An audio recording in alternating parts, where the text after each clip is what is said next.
Assalamualaikum warahmatullahi wabarakatuh.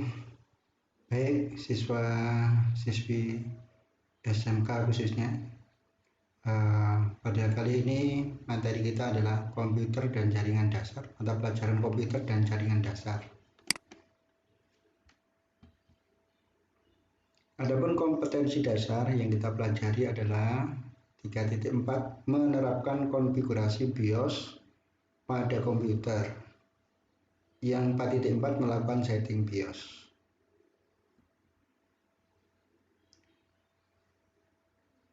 Tujuan pembelajaran. Nah, setelah kegiatan pembelajaran diharapkan peserta didik dapat mendemonstrasikan konfigurasi BIOS pada komputer dengan benar.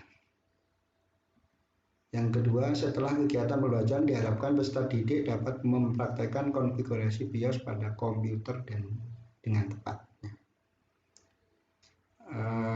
Peserta yang punya komputer atau laptop nanti bisa uji coba ya di rumahnya. Nanti kalau sudah masuk di sekolah, nanti kita coba dipraktekkan di sekolah bersama-sama. Namun ini untuk pengetahuannya dulu. Oke, kita lanjutkan. BIOS atau kepanjangan adalah Basic Input Output System. BIOS adalah merupakan suatu software yang ditulis dalam bahasa assembly yang mengatur fungsi dasar dari perangkat keras hardware komputer. BIOS tertanam dalam sebuah chip memori, sebuah baterai yang biasa disebut sebagai baterai CMOS, berfungsi untuk menjaga agar tanggal dan settingan lainnya yang telah kita set pada BIOS tidak hilang atau kembali ke konfigurasi awal meskipun komputer dimatikan. Fungsi utama BIOS. Fungsi utama BIOS adalah untuk memberikan instruksi yang dikenal dengan istilah POS, Power on Self Test, yaitu perintah untuk menginisialisasi dan identifikasi perangkat sistem seperti CPU, RAM, VGA card, keyboard dan mouse, hard disk, optical atau CD, DVD, drive, dan hardware lainnya pada saat komputer mulai booting. BIOS berfungsi sebagai konfigurasi sistem komputer saat pertama kali dijalankan. Adapun hal yang dilakukan oleh BIOS antara lain: 1. Inisialisasi, penyalaan, serta pengujian terhadap perangkat keras dalam proses yang disebut dengan Power on Self Test atau POS. Yang kedua, memuat dan menjalankan sistem operasi. Yang ketiga, mengatur beberapa konfigurasi dasar dalam komputer, tanggal, waktu, konfigurasi media penyimpanan, konfigurasi proses booting, kinerja, serta kestabilan komputer. Yang keempat, membantu sistem operasi dan aplikasi dalam proses pengaturan perangkat keras dengan menggunakan BIOS runtime service.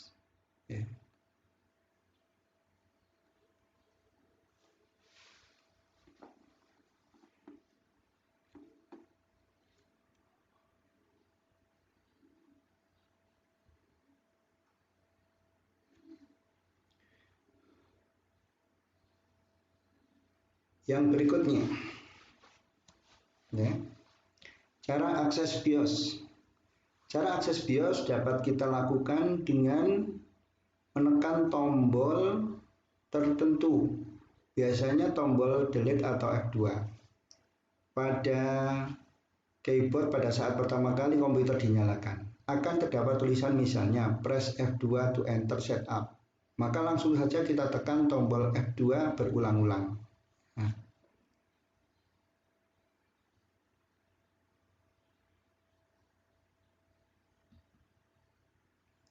Macam-macam BIOS.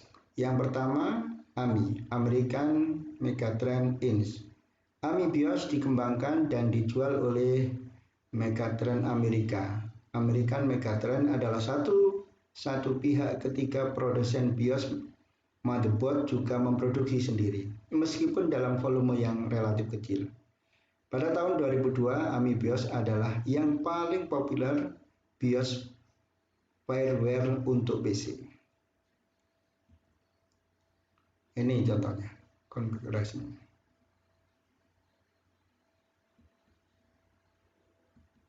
Selanjutnya, AWET. AWET merupakan saudara kembar dari PONIC BIOS. Sistem di dalam AWET ini juga hampir sama dengan PONIC. Nah, ini konfigurasi BIOSnya.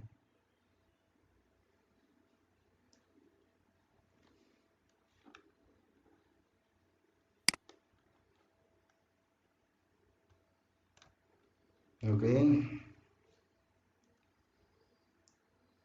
Nah,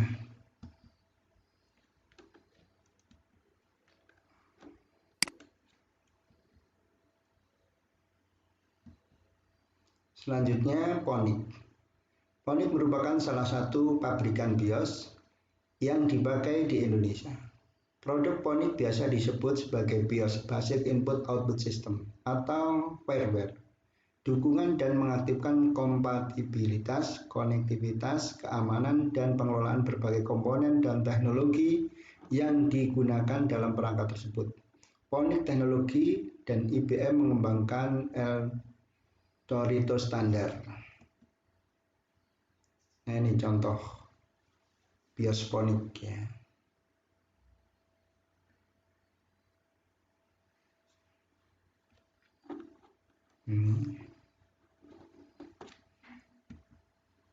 Berikutnya Insight H2O. Insight H2O adalah BIOS yang paling simpel, tidak terlalu berat, namun fasilitasnya tidak sebanyak PONIC atau AWET, sehingga BIOS ini sering digunakan pada laptop.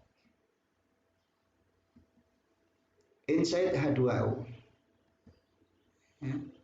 Ini contohnya BIOSnya. Nah, ini yang biasa juga digunakan di Windows 10 ya. Selanjutnya adalah Gigabyte. BIOS ini adalah BIOS tercanggih dan terbaru, dibuat oleh pabrikan motherboard yaitu Gigabyte. Memungkinkan kita untuk mengkonfigurasi BIOS dengan menggunakan mouse.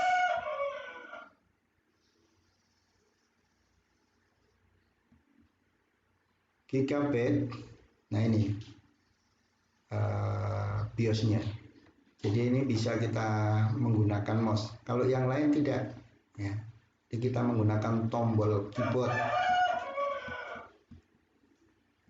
CMOS adalah sebuah perangkat kecil. Sekarang kita ke CMOS ya. CMOS adalah sebuah perangkat kecil yang ditanamkan dalam mainboard atau papan utama. CMOS tidak hanya digunakan pada komputer, tapi digunakan juga pada kebanyakan perangkat elektronik lainnya seperti handphone, alat hitung, kamus digital, dan lain-lain.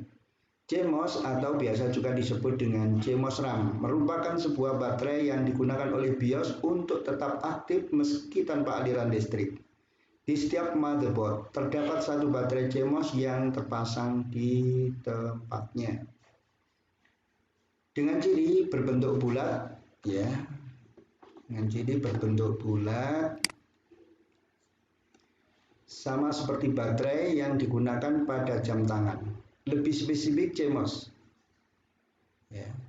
CMOS kepanjangan ini Complementary Metal Oxide Semikonduktor adalah RAM kecil berukuran 64 byte yang menyimpan setting BIOS saat komputer sedang dimatikan. Jadi kalau baterainya habis, setting ini juga akan berubah. Ya. CMOS merupakan perluasan dari teknologi MOS yang menghasilkan IC dengan kebutuhan tenaga baterai rendah.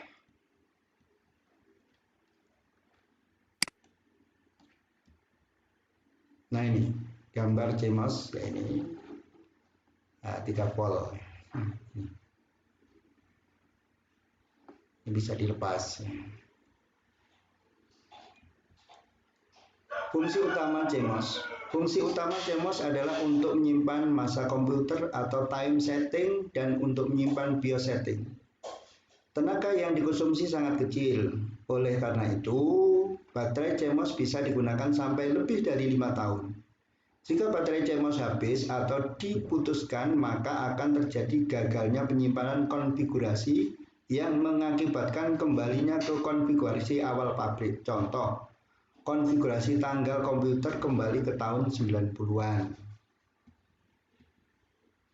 Cara setting BIOS, ya, cara setting BIOS sebelum melakukan instalasi sistem operasi pada komputer. Hidupkan komputer dengan menekan tombol power pada komputer. Atau jika komputer sudah dalam keadaan hidup, maka Anda bisa restart komputer.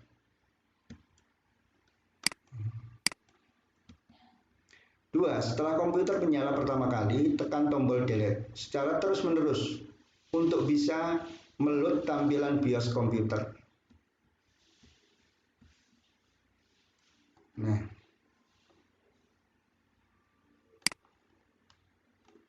setelah tampilan menu BIOS sudah muncul, maka kita pilih menu boot untuk memilih boot yang akan diprioritaskan.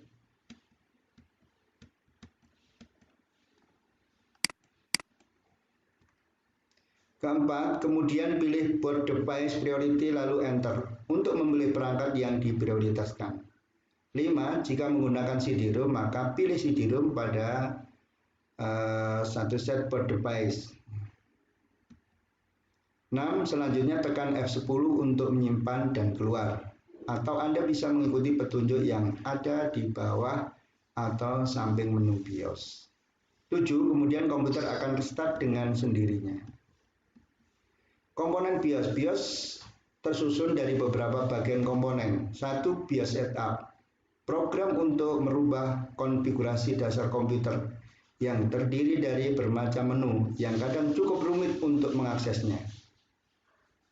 Atau pelajari buku manualnya. Yang kedua, driver. Ini adalah software untuk hardware dasar, misalnya keyboard, video adapter, prosesor, hard disk, dan lain-lain, agar bisa berfungsi dalam mode DOS, Disk Operating System. Bootstrapper, agar komputer dapat menjalankan proses booting ke dalam OS Operating System yang terinstal dalam komputer. Menu pada BIOS AMI, ini contohnya. CMOS Setup Utility. Fungsi tombol pada setup BIOS ada escape ya, keluar dari setup BIOS, tanda panah ke samping, kanan kiri, ke atas ke bawah, tombol memilih menu. D. Modifikasi panjang file. F1 mencari bantuan fungsi tombol. F2 mengubah background BIOS. F5 mengubah ke settingan terdahulu yang pernah ada. F6 mengubah ke settingan yang paling optimal. F7 menyeting ke performance terbaik.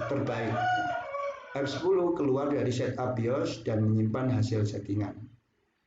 Untuk memunculkan menu selanjutnya, tekan tombol panah, arahkan pada menu yang dituju, kemudian tekan enter.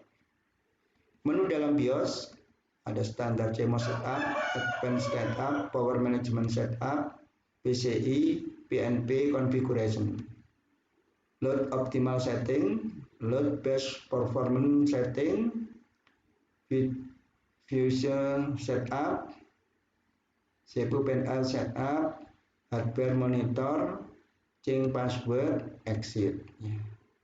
Nah, berikutnya sampailah anak-anak pada untuk pendalaman, maka kerjakan soal berikut ya. Di 1, saya kasih soal apakah yang dimaksud dengan BIOS, Anda bisa review kembali. 2, apakah fungsi BIOS? 3, sebutkan macam-macam BIOS. 4, bagaimana cara-cara setting BIOS sebelum melakukan instalasi sistem operasi pada komputer? Jelaskan. Selanjutnya, jelaskan fungsi tombol pada setup BIOS. Catatan soal bisa dilihat di Google Classroom, Cerdas, dan jawaban juga lewat Google Classroom. Ya. Oke, sekian. Selamat mendalami, memahami tentang BIOS ini, dan selamat mengerjakan tugas. Assalamualaikum warahmatullahi wabarakatuh.